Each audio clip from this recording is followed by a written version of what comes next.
రెండో విడత రుణమాఫీ నేడు లక్షన్నర మధ్య ఉన్న మొత్తాలు మాఫీ 7 లక్షల మంది రైతులకు ప్రయోజనం వీరి ఖాతాలకు 6,500 కోట్ల నగదు బదిలీ అసెంబ్లీలో చెక్కుల పంపిణీ చేయనున్న సీఎం జిల్లాల్లో కలెక్టర్ల ఆధ్వర్యంలో చెక్కుల పంపిణీ మధ్యాహ్నం 12 గంటల తర్వాత నిధుల జమ అంటూ చూస్తా ఉన్నాం.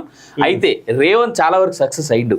అయినప్పటికీ కూడా రేవంత్ ఒక్క మాట గుర్తుపెట్టుకోవాల్సింది ఏంటంటే ఫస్ట్ విడతలో రిలీజ్ చేసినప్పుడు ఏదైతే ₹1,00,000 అంతకంటే తక్కువ ఉన్నటువంటి డబ్బుల్లో ఇప్పటికీ జమ అవ్వని రైతుల ఖాతాల వివరాలు ఎందుకు ఈ ప్రభుత్వం తీసుకోవట్లేదు, ఎందుకు మంత్రులు కానీ సరే రేవంత్ అంటే బిజీగా ఉన్నాడు, అన్ని విషయాల్లో రేవంతే ఇన్వాల్వ్ అవ్వలేడు కాబట్టి మిగిలిన చాలా మంది మంత్రులు ఉన్నారు, ఎమ్మెల్యేలు ఉన్నారు, ఏం చేస్తా ఉన్నారు. నిన్న అసెంబ్లీలో చాలా వాడివేడిగా వీళ్ళు అందరూ కొట్టుకున్నారు కానీ ఒక్క మంత్రి అయినా ఒక్క ఎమ్మెల్యే అయినా సరే ప్రతిపక్షంలో ఉన్నటువంటి బీఆర్ఎస్ వాళ్ళు, బీజేపీ వాళ్ళు, కాంగ్రెస్ వాళ్ళు ఆఖరికి ఈ విషయం మీద ఎందుకు రైతుల దాకా పోలేదు అనేటువంటి డిస్కషన్ నిన్న ఒక్క మాటను వస్తుందేమో అని చూసినా అన్నా కానీ అసెంబ్లీ మొత్తం సాయంత్రం 6:30-7 దాకా అయింది. ఎవ్వరు మాట్లాడిన దాకా 6:30 12 గంటల 11:30 వరకు జరిగింది నిన్న అసెంబ్లీ అర్ధరాత్రి.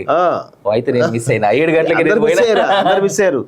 కానీ నేను అనేది ఏంటంటే డిస్కషన్ జరగడం మంచిదే, కానీ ఒక 2 రోజులు 3 రోజులు పెంచుకోండి. మీ యొక్క అమెరికా పర్యటన కోసం ఈ ఇమీడియట్ గా ఒక పొద్దున 10 గంటల నుంచి రాత్రి 12 గంటల వరకు జరగాల్సినటువంటి అవసరం లేదు. 14 గంటల పాటు అసెంబ్లీ జరగడం అంటే ఇది నిజంగా కూడా బాధాకరమే. ఇలా జరగకూడదు. దయచేసి రేవంత్ రెడ్డి గారు అవసరమైతే పొడిగించండి, లేదంటే మీరు యుఎస్ పర్యటన పోయి వచ్చిన తర్వాత ఒక 4 రోజులు పెట్టండి, మళ్ళీ పెట్టుకోండి, వచ్చే నష్టమేమి లేదు. కానీ ఇలా చేయడం వల్ల డిస్కషన్స్ అన్ని పక్కదారి పట్టేటువంటి అవకాశం అయితే చాలా స్పష్టంగా కనబడతా ఉంది.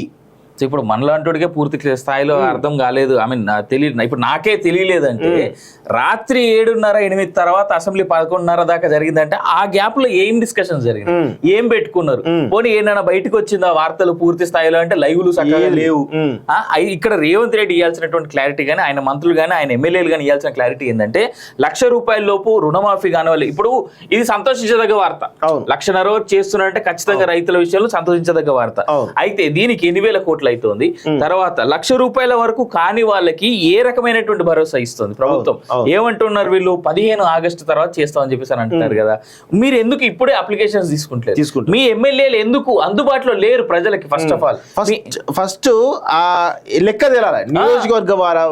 నియోజకవర్గాల వారీగా ఎంతమంది రైతులకు రాలేదు, మీ ఎమ్మెల్యే క్యాంప్ ఆఫీస్ ఉంది, అక్కడికి రమ్మనండి. రైతులను ఎవరైతే రాలేదో వాళ్ళ రమ్మని ఆ డీటెయిల్స్ తీసుకొని సంబంధిత అధికారి, మీరు ఏడబ్ల్యూఏ అనేటువంటి అధికారిని నియమించారు, సో ఆయనను పెట్టుకొని ఏం జరిగింది, పొరపాటు ఎక్కడ జరిగింది, బ్యాంక్ అధికారులను పిలవండి, పిలిచి పొరపాటు ఎక్కడ జరిగిందో ఎంక్వైరీ చేయండి. అది మీ చేతిలో, ఎమ్మెల్యే చేతిలో ఇమ్మీడియట్గా కరెక్ట్ చేయండి. లేదు అంటే దాన్ని ఆ అప్లికేషన్ రాష్ట్ర ప్రభుత్వానికి పంపండి, ఏదైతే వ్యవసాయ శాఖగా లేకపోతే ఇంకా సీఎం రేవంత్ రెడ్డి పేషిగా పంపించేసి ఇమ్మీడియట్గా క్లియర్ చేయించేటువంటి బాధ్యత ఎమ్మెల్యేలు తీసుకోవాలి. ఎందుకంటే చాలామంది మీరేమో సరే ఇచ్చారు, ఒక మంచి పని, అందరం కూడా అప్రిషియేట్ చేయాల్సిందే. కానీ వాస్తవం కూడా ఇంత పెద్ద కార్యక్రమం చేస్తున్నప్పుడు చిన్న చిన్న ఎర్రర్స్ వచ్చేటువంటి అవకాశం ఉంటుంది, టెక్నికల్ ప్రాబ్లమ్స్ ఉండేటువంటి అవకాశం ఉంటుంది. దాన్ని రైతులు కూడా అర్థం చేసుకున్నారు. కాకపోతే దాన్ని ఏం చేయాలి, ఎమ్మెల్యేలు పిలుచుకోవాలి. 1 రోజు 2 రోజులు ప్రజా దర్బార్ పెట్టండి.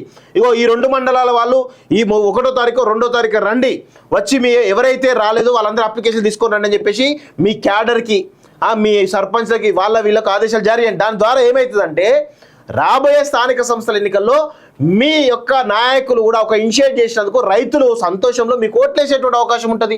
అది అడ్వాంటేజ్ అవుతుంది. అదే రైతులకు మేలు చేయకుండా అవుతుంది, మీకు కూడా రేపు ఎన్నికల్లో ఆ యొక్క సర్పంచ్లో, జెడ్పీసీలకు హెల్ప్ అయ్యేటువంటి అవకాశం ఉంటుంది.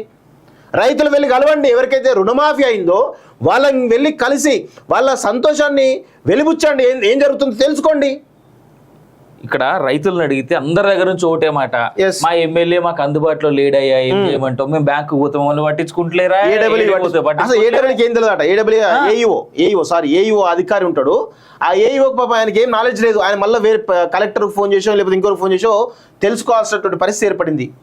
సో ఇక్కడ ప్రభుత్వం చాలా సీరియస్గా ఈ విషయం పైన మీరు చేస్తా ఉన్నారు. మెచ్చుకుందాము అని చెప్పేసి ఇట్లా మెచ్చుకునే లోపు ఒక 2 పేజీలు మిమ్మల్ని మెచ్చుకుంటే మిగిలిన 24 పేజీలు మిమ్మల్ని తిట్టాల్సి వస్తుంది. మేము చేసిన మంచి పనికి కూడా. రెండో విడత రుణమాఫీ నేడు లక్షన్నర మధ్య ఉన్న మొత్తాలు మాఫీ 7 లక్షల మంది రైతులకు ప్రయోజనం వీరి ఖాతాలకు 6,500 కోట్ల నగదు బదిలీ అసెంబ్లీలో చెక్కుల పంపిణీ చేయనున్న సీఎం జిల్లాల్లో కలెక్టర్ల ఆధ్వర్యంలో చెక్కుల పంపిణీ మధ్యాహ్నం 12 గంటల తర్వాత నిధుల జమ అంటూ చూస్తా ఉన్నాం. అయితే రేవంత్ చాలా వరకు సక్సెస్ అయ్యిండు. అయినప్పటికీ కూడా రేవంత్ ఒక్క మాట గుర్తుపెట్టుకోవాల్సింది ఏంటంటే ఫస్ట్ విడతలో రిలీజ్ చేసినప్పుడు ఏదైతే ₹1,00,000 అంతకంటే తక్కువ ఉన్నటువంటి డబ్బుల్లో ఇప్పటికీ జమ అవ్వని రైతుల ఖాతాల రైతుల వివరాలు ఎందుకు ఈ ప్రభుత్వం తీసుకోవట్లేదు? ఎందుకు మంత్రులు కానీ సరే రేవంత్ అంటే బిజీగా ఉన్నాడు, అన్ని విషయాల్లో రేవంతే ఇన్వాల్వ్ అవ్వలేడు కాబట్టి మిగిలిన చాలా మంది మంత్రులు ఉన్నారు, ఎమ్మెల్యేలు ఉన్నారు, ఏం చేస్తా ఉన్నారు? నిన్న అసెంబ్లీలో చాలా వాడివేడిగా వీళ్ళు అందరూ కొట్టుకున్నారు కానీ ఒక్క మంత్రి అయినా ఒక్క ఎమ్మెల్యే అయినా సరే ప్రతిపక్షంలో ఉన్నటువంటి బీఆర్ఎస్ వాళ్ళు, బీజేపీ వాళ్ళు, కాంగ్రెస్ వాళ్ళు ఆఖరికి ఈ విషయం మీద ఎందుకు రైతుల దాకా పోలేదు అనేటువంటి డిస్కషన్ నిన్న ఒక్క మాటను వస్తుందేమో అని చూసిన అన్నా కానీ అసెంబ్లీ మొత్తం సాయంత్రం 6:30-7 దాకా అయింది, ఎవ్వరు మాట్లాడిన దాకా 6:30 12 గంటల 11:30 వరకు జరిగింది నిన్న అసెంబ్లీ అర్ధరాత్రి. అయితే నేను మిస్ అయినా 7 గంటలకి మిస్ అయ్యారు. కానీ నేను అనేది ఏంటంటే డిస్కషన్ జరగడం మంచిదే, కానీ ఒక 2 రోజులు 3 రోజులు పెంచుకోండి. మీ యొక్క అమెరికా పర్యటన కోసం ఈ ఇమీడియట్ గా ఒక పొద్దున 10 గంటల నుంచి రాత్రి 12 గంటల వరకు జరగాల్సినటువంటి అవసరం లేదు. 14 గంటల పాటు అసెంబ్లీ జరగడం అంటే ఇది నిజంగా కూడా బాధాకరమే. ఇలా జరగకూడదు. దయచేసి రేవంత్ రెడ్డి గారు అవసరమైతే పొడిగించండి, లేదంటే మీరు యుఎస్ పర్యటన పోయి వచ్చిన తర్వాత ఒక 4 రోజులు పెట్టండి, మళ్ళీ పెట్టుకోండి, వచ్చే నష్టమేమి లేదు. కానీ ఇలా చేయడం వల్ల డిస్కషన్స్ అన్ని పక్కదారి పట్టేటువంటి అవకాశం అయితే చాలా స్పష్టంగా కనబడతా ఉంది. ఇప్పుడు మనలాంటికే పూర్తి స్థాయిలో అర్థం కాలేదు. ఐ మీన్ తెలియదు, ఇప్పుడు నాకే తెలియలేదంటే రాత్రి 7:30-8 తర్వాత అసెంబ్లీ 11:30 దాకా జరిగిందంటే ఆ గ్యాప్ లో ఏం డిస్కషన్స్ జరిగింది, ఏం పెట్టుకున్నారు, పోనీ ఏమైనా బయటకు వచ్చిందా వార్తలు పూర్తి స్థాయిలో అంటే లైవ్లు సక్కగా లేవు.